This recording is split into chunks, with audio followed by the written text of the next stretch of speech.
Signal ఉంది కదా, అక్కడ ఉంటే ఇక్కడ నుంచే మనం బండిని కంట్రోల్ చేసుకోవాలి. ఎలా స్పీడ్ తగ్గియాలి, గేర్ 0 సెకండ్ గేర్ రైట్ 20 స్పీడ్లో ఉండండి. రోడ్డుకి లెఫ్ట్ సైడ్ ఉండండి, ట్రాఫిక్ అంతా అక్కడ. బ్రేక్ ఈ టైంలో ఎట్లా అవుతుంది మేడం? బ్రేక్ వాడాల్సిందే మీరు. క్లచ్ అనేది 0, దాంట్లో ఏమి ఉండదు. ఇంజన్ వర్క్ అనేది వేరు. పోనీ మీకు క్లచ్తో వీల్ ఏ విధంగా కావాలంటే ఆ విధంగా క్లచ్తో చేయనప్పుడు బ్రేక్ యూజ్ చేయండి, 100% చేయండి. దాని మీద ఆధారపడి ఉండకండి. క్లచ్తో ఆగడం అంటే హిల్స్ టైంలో తెలిసిపోతుంది తప్ప నీకు డౌన్ టైంలో క్లచ్ బ్రేక్ లాగా యూజ్ కాదు.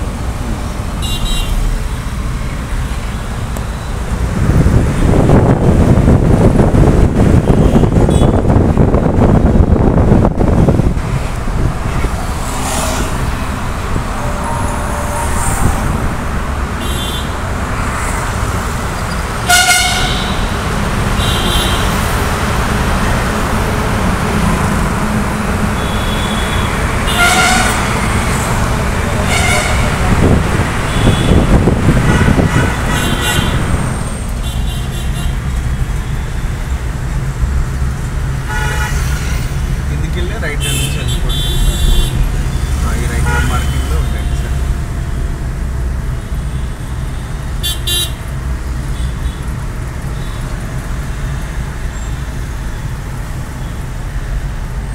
రెడ్ సిగ్నల్ పడింది కదా, జీబ్రా దాటిన తర్వాత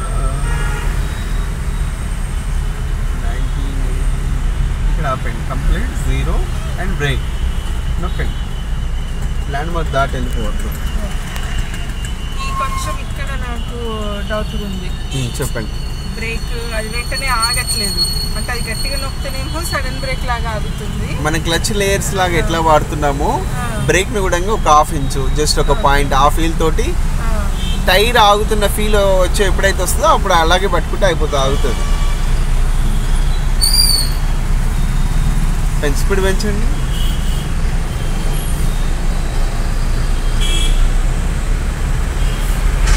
ఇదే లైన్లో మార్కింగ్స్లో ఉండండి.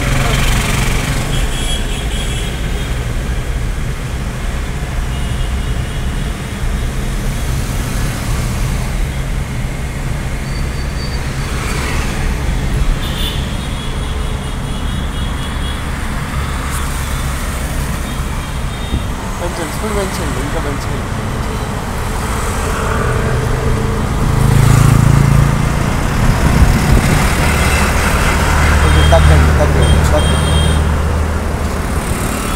లైన్ దగ్గర వచ్చిన బండ్లతో మనకంత ఎఫర్ట్ మన మీదనే పడతాయి. ఇంకొంచెం రైజ్ చేయండి. ఇప్పుడు లెఫ్ట్ సైడ్ బస్సు వస్తుంది, అది మనకే అడ్డు. క్లచ్ నొక్కండి, కానీ క్లోజ్ వస్తాయి. ఇవన్నీ ముందుగా చూసుకుంటే మనం లెఫ్ట్కి వచ్చి పెంచుకుంటే అయిపోతుండే. కొంచెం లెఫ్ట్కి రండి, ఏం కాదు, లెఫ్ట్కి రండి. ఇంకా 2 ఇంచులు లెఫ్ట్కే రండి, ఏం పర్లేదు. వెనక నుంచి ట్రాఫిక్ని ముందే గ్రహించగలిగితే కొంచెం ముందుకు వస్తే ఈ కొంచెం ఫ్రీడమ్ వచ్చేది. అవన్నీ లేట్ వల్ల మనం స్లో వల్ల ఏంటంటే అన్ని క్లోజ్ వస్తున్నాయి. ఓకేనా?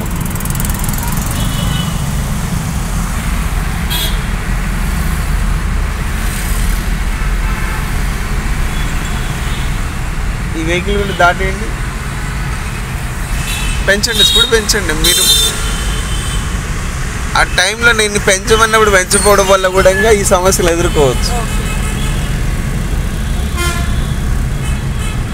ఇక్కడే నీకు ఫ్రీడమ్ దొరుకుతుంది. అది తార్నాక ఏరియా కాబట్టి అక్కడే మళ్ళీ అప్స్ కూడా, ఇప్పుడు ఇది మొత్తం అప్స్ కూడా ముందుకు వెళ్తాం కాబట్టి అక్కడ మళ్ళీ స్లోగా నడపాలి. ఈ స్కూళ్ళు కాలేజీలు ఉంటాయి కాబట్టి. ఇదంతా సెంట్రల్ యూనివర్సిటీ. అందుకనే మనకు ఫ్రీడమ్ బతికే వరకు ట్రాఫిక్ కావాలా, క్యూ లైన్ వెళ్ళాలి. ఆ ట్రాఫిక్ వచ్చే ఊపట దాటాలా, ఎన్నుకుండాలా అనేది మనం ఫిక్స్ అయితే ఇంక బెటర్గా ఉంటాం. పెంచు, క్లియర్ ఉంది కదా, పెంచండి. ఇక ఇది అప్స్ కూడా బార్డర్. ఇక మీరు రైట్కి వెళ్ళిపోతే బెటర్ ఏమో, పోలేరు. వెనక బాగా క్యూ లైన్లో ఉన్నారు కాబట్టి పోలేరు. వెనక డిస్ట్రిక్ట్ బస్సు ప్రయత్నిస్తున్నాడు. రైట్ వెళ్ళకండి, బాగా డిస్ట్రిక్ట్ బస్కి బాగా క్లోజ్గా వెళ్తుంది. కొంచెం బ్రేక్ వేసుకోండి, రైట్ పోనీ. ఆ బస్ వెనకనే క్యూ లైన్ మెయింటైన్ చేయండి. బస్ వెనక వెళ్ళిపోండి, రైస్ చేయండి. ఎస్ 100% క్లచ్ 0 చేసి బ్రేక్ వేయాలి. బస్ వెనక టైర్లు కనిపించే వరకు 10 ఫీట్ల వరకు ఫస్ట్ డిస్టెన్స్, టైర్లు కవర్ చేయడం రెండో డిస్టెన్స్. పోనండి, ఇంకొంచెం ఫ్రీడమ్ ఉంది.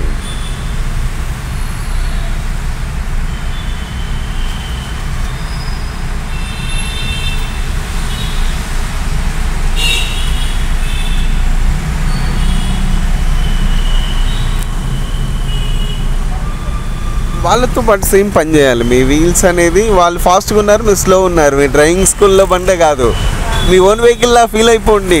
మళ్ళీ ఇది డ్రైవింగ్ స్కిల్ అని సపరేట్గా మళ్ళీ ఆలోచించకండి. మరి వెళ్ళిపోండి. వాళ్ళు ఇంకా బస్సు వెళ్ళిపోయింది. 13, 19 క్లచ్ 0 చేయండి మేడం. వీల్ కంటిన్యూగా వెళ్తూ ఉంటుంది, కానీ కొంచెం బ్రేక్ వేసుకోండి. మళ్ళీ పోనీయండి, వదిలేయండి. కొంచెం రైజ్ చేయండి, స్పార్క్ రైజ్ ఇవ్వండి, ఇంకా ఇవ్వండి ఫాస్ట్గా.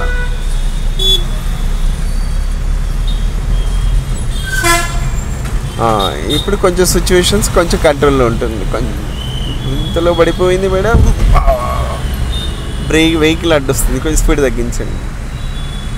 ఆగున్న బండి కదలవచ్చు. పని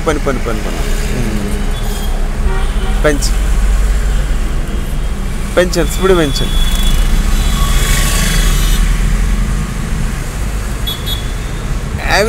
అన్నీ చూడగలిగే ధైర్యం వేరే ఉంటుంది. చూడకుండా అన్ఎక్స్పెక్టెడ్ చూడగల వెహికల్ వచ్చింది అన్నది భయంతో ఉండిపోతాం.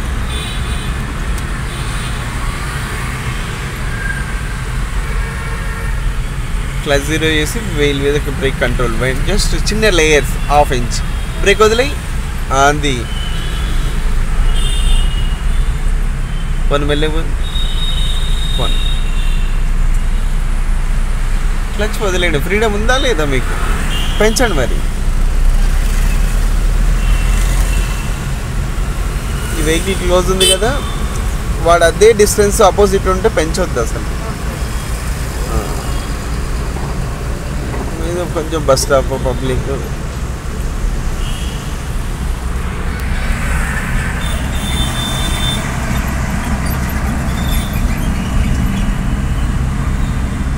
బస్సుకి రైట్ సైడ్ వెళ్తారా, బస్ వెనక ఆగుతారా? రైట్ సైడ్ అయితే ఫ్రీడమ్ ఉందా లేదా చూడండి, వెళ్ళిపోండి. మరి త్వరగా పెంచండి. ఇప్పుడు నువ్వు ఎక్కువ చేస్తారంటే మళ్ళీ వాడు కదిలిస్తాడు. అది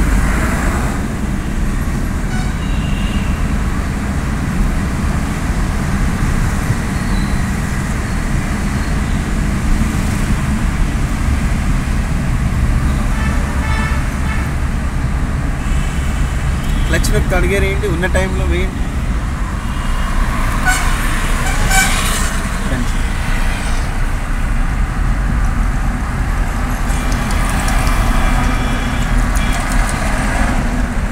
పెంచు, ఇంకా పెంచు. తగ్గాలి. 0 చేసి లెఫ్ట్కి రండి, ఇంకా లెఫ్ట్ రండి, ఇంకా లెఫ్ట్ తిప్పండి, ఏం కాదు. బ్రేక్ వదిలేదు. ఆపోవడం ఎందుకు? ఈ వెహికల్ అడ్డు ఉండడం వల్ల ఇంత లెఫ్ట్కి రాదు. పని పెంచు, ఇంకా పెంచు.